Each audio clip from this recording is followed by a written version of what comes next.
¿Qué tal, amigas y amigos? Tal como lo anunciamos, vamos a dialogar hoy día con el señor Reinaldo Trinidad, director de la revista Agronoticias. En realidad, la única revista dedicada con seriedad al tratamiento de los temas agrícolas en el Perú. Y yo creo que este es un tema absolutamente fundamental en un escenario donde la mayor parte de los peruanos viven de la agricultura o sobreviven con ella. Reinaldo, bienvenido al programa. Buen día, doctor. Buen día, compatriotas televidentes. En la edición más reciente de Agronoticias, en el editorial, usted señala que frente a la afirmación de Salomón Lerner, presidente del Consejo de Ministros, respecto a que hay que recuperar la competitividad en el campo de los productores, habría también que considerar el dumping de los productos importados, el incumplimiento de las leyes que regulan la obligatoriedad por parte del Estado de comprar productos nacionales, y en fin, otros factores que no contribuyen a que el agro pueda ser competitivo. Efectivamente, el Premier ha anunciado que el gran objetivo de la política agraria es incrementar la competitividad del agro peruano. Entonces, lo que nosotros decimos, usted está confundiendo al instrumento con el medio. Entonces, el gran motivo, el gran aliciente para que el agro peruano se torne competitivo es la rentabilidad. Y este factor es negado primero por las políticas del propio Estado, luego por la desorganización de los productores, y hay un tercer factor que son los imponderables del clima. Pero por lo menos el factor que depende del Estado hay que corregir, y parte de eso es que prácticamente desde el gobierno de Fujimori, el Estado ha ido eliminando gradualmente las defensas arancelarias frente a las importaciones subsidiadas o subvaluadas en el exterior, hasta llegar al extremo durante el gobierno de Alan García, que pretextando la disparada de los precios internacionales de los alimentos entre el segundo semestre del 2007 y el primero del 2008, eliminó prácticamente todos los aranceles sin prever ninguna medida de neutralización o compensación frente a esa práctica desleal que está, dicho sea de paso, vedada por la Carta Constitutiva de la Organización Mundial del Comercio y por el artículo 63 de la Constitución. Entonces, nosotros decimos, señor, en ninguna competencia, comenzando por lo deportivo, se permite el doping, y mucho menos que nos hagan competir con el campeón del mundo, digamos Estados Unidos, con un modesto corredor de barrio que es el Perú, pero el campeón del mundo, además de tener todas esas ventajas, con la droga de los subsidios.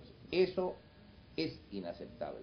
Y lo segundo tiene que ver con las propias políticas la política interna, comenzando por ordenar la institucionalidad para que no ocurra hecho como este. En 5 años de gobierno ha habido 6 ministros de Agricultura y cada uno de ellos ha inventado su propia política, ha contratado su propia gente, y como producto de ello llegamos a que el Ministerio de Agricultura, debiendo ser el organismo más próximo al campo, es quizás uno de los más distantes si uno compara con educación y salud, que de alguna manera están presentes. Algo más, nosotros consideramos que el gobierno debería corregir esa situación aberrante que se da en estas cifras. El agro peruano, en síntesis, es 26% de la población, 36% de la población económicamente activa y 70% de los alimentos que consumimos todos los peruanos. En razón de ello, el artículo 88 de la Constitución dice: el Estado apoya preferentemente al desarrollo agrario. Sin embargo, del total del presupuesto público, al Ministerio de Agricultura y sus equivalentes en los gobiernos regionales y locales se le otorga el 2% del presupuesto. 2% y algo más. De ese 2%, el 85% se queda en la ciudad para pagar personal y gastos generales. Y peor todavía, esto sí ya me linda con el asombro. En el proyecto de presupuesto para el 2012, enviado por el Ministerio de Economía del gobierno nacionalista, se ha recortado el presupuesto para el Ministerio de Agricultura en 9,5%. Esto sí ya no encaja dentro de mi cerebro, porque si algo prometió el presidente Humala en su campaña electoral, y que incluso firmando 2 compromisos con Conveagro y la Junta Nacional de Usuarios era priorizar el desarrollo agrario. Ahora, ¿qué explicación se puede dar, por ejemplo, para incongruencias como la siguiente? Yo he promovido la exoneración del IGB para la comercialización de la quinoa. ¿Por qué? Porque quien paga finalmente el IGB es el consumidor.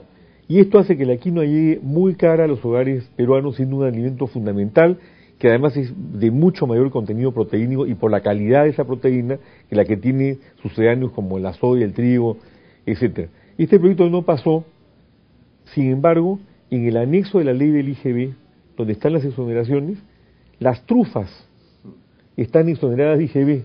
Hay toda clase de exóticas exoneraciones, producto de repente los gustos de cada ministro. Exacto. Pero productos como la quinoa, la kiwicha, no tienen exoneración alguna.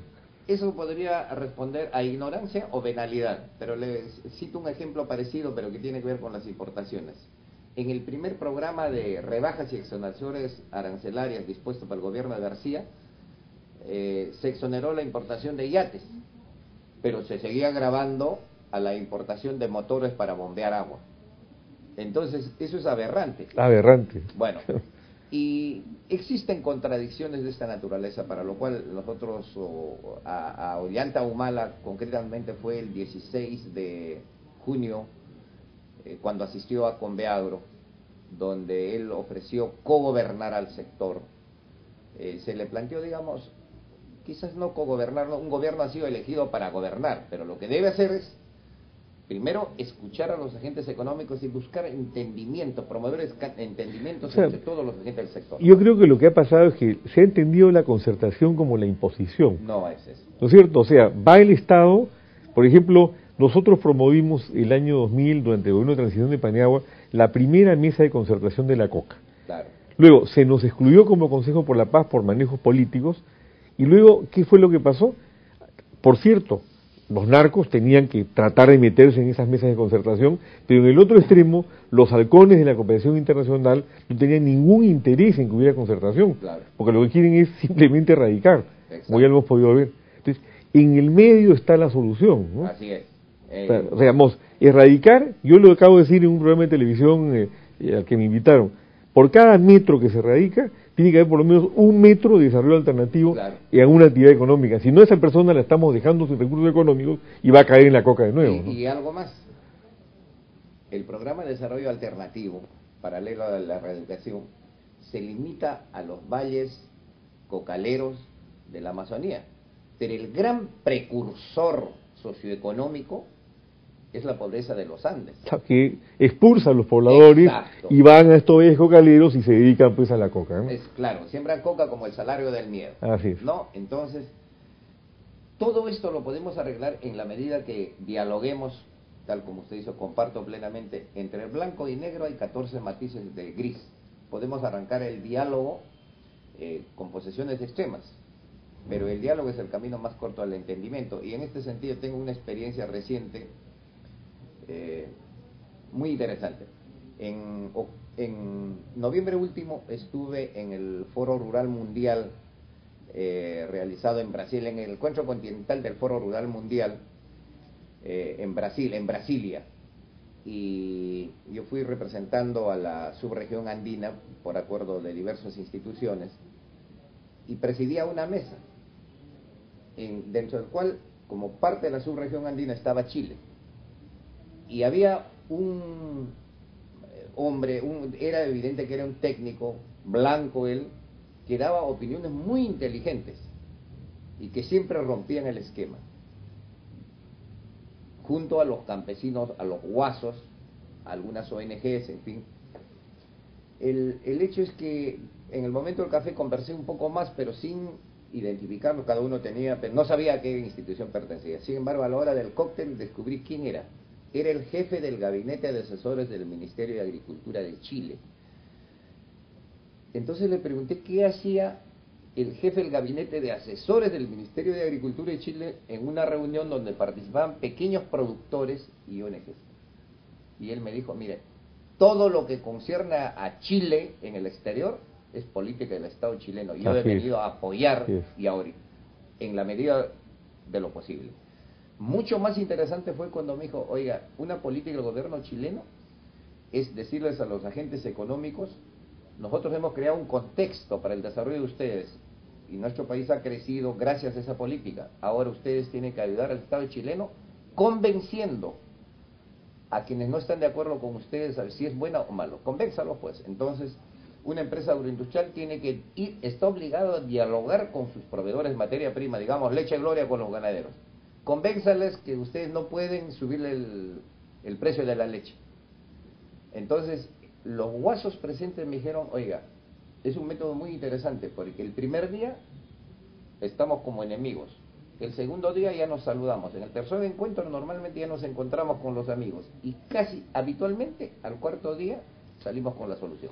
Ojalá, Reinaldo, que podamos llegar a esto en el Perú, país mucho más complejo que Chile, sin duda, y donde tenemos tantas aristas, pese al potencial maravilloso y extraordinario que tiene el país. Yo le agradezco mucho la presencia en Trinchera Libre, ya nos ganó la hora y tenemos que repetirla, espero que en forma recurrente.